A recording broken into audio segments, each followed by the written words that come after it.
राजस्थान के इतिहास के पन्नों में अनेक प्रेम कथाओं का वर्णन मिलता है, लेकिन आज मैं आपको महेंद्र और मूमल की वो सच्ची कहानी सुनाने जा रहा हूँ जिसको सुनकर कई दिनों तक इस कहानी को आप भूल नहीं पाओगे। ये कहानी राजस्थान ही नहीं पूरे भारत में वर्णित प्रेम कहानियों में से सबसे अधिक प्रसिद्ध कहानी है। तो आप इस वीडियो में आखिर तक इस सच्ची कहानी में मेरे साथ बने रहिएगा और ये वो सच्ची कहानी है जो आपके शरीर में सिरहन पैदा कर सकती है। देखो राजस्थान। आप चैनल को अभी सब्सक्राइब करने के साथ कमेंट बॉक्स में अपने गांव या शहर का नाम जरूर लिखते जाइएगा और इस सच्ची घटना को पूरा जरूर देखिएगा। इस कहानी की शुरुआत होती है राजस्थान के पश्चिमी क्षेत्र में बसे अमरकोट से, जो वर्तमान में पाकिस्तान में स्थित है। उस वक्त इस अमरकोट का शासक था राजकुमार महेंद्र, जो बड़ा ही पराक्रमी राजा होने के साथ दिखने में ऊंची लंबी कदकाठी का बड़ा ही सुंदर राजकुमार था, जिसके चेहरे पर सुंदरता का एक अलग ही तेज था। और इसी सुंदरता ने शायद इस कहानी को जन्म दिया, जो इतनी दुखदायक थी कि इसके बारे में लिखते वक्त शायद इतिहासकारों के भी हाथ कांप उठे होंगे।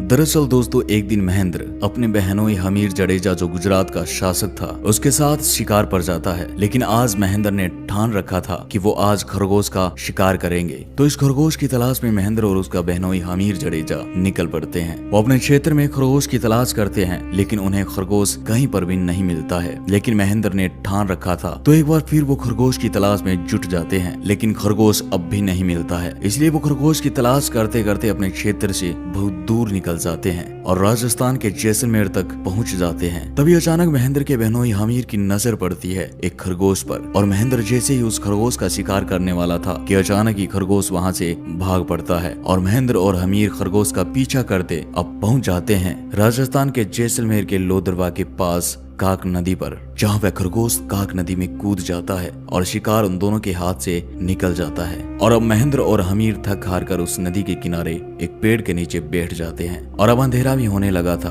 तो अब हमीर महेंद्र से कहता है वो अपने क्षेत्र से बहुत दूर निकल आए हैं, तो अब उन्हें यहीं पर अपने खान पान की व्यवस्था करनी पड़ेगी। तभी महेंद्र और हमीर अपने आसपास कोई ठहरने की जगह ढूंढने लगते हैं कि अचानक इस नदी की दूसरी ओर दूर उन्हें एक खूबसूरत महल दिखाई देता है। और अब वो दोनों नदी पार कर उस महल तक पहुंच जाते हैं, जहां उन्हें पता चलता है कि ये महल और किसी का नहीं बल्कि लोदरवा की राजकुमारी मूमल का है, जिसकी खूबसूरती के चर्चे दूर दूर तक के क्षेत्र में फैले थे। वो इस महल के पास पहुंचते हैं तो देखते हैं कि महल गुलाब के फूलों से सजा पड़ा था। भव्य इमारत, चारों तरफ पहरेदार, आसपास सेवक सेविकाएं खड़ी है और इस महल के चारों तरफ रौनक छाई हुई है। इसके बाद महेंद्र महल के सेवकों को अपना परिचय देता है और बताता है कि वो अमरकोट का राजकुमार महेंद्र है और ये गुजरात के शासक हमीर जडेजा है। हम शिकार के लिए आए थे लेकिन रास्ता भटक गए हैं और अब हम आपके यहाँ रुककर खान पान और विश्राम करना चाहते हैं। अब इसके बाद द्वारपाल उन्हें महल के अंदर ले जाते हैं और उनका खूब सत्कार किया जाता है। उनकी विश्राम की और खान पान की व्यवस्था की जाती है। अब महेंद्र और हमीर भोजन करने के पश्चात वहाँ से अमरकोट रवाना होने की तैयारी करते हैं। लेकिन जैसे ही वो जाने लगते हैं तो एक सेवक राजकुमारी का संदेश लेकर उनके पास पहुंचता है और कहता है कि राजकुमारी मूमल आपसे मिलना चाहती है, लेकिन एक साथ नहीं, अलग अलग। तो अब राजकुमार महेंद्र अपने बहनोई हमीर से कहता है कि आप बड़े हो तो राजकुमारी से मिलने पहले आप जाइए। अब हमीर राजकुमार से मिलने के लिए उस कक्ष की ओर जाने लगता है जिस कक्ष में मूमल रहती है।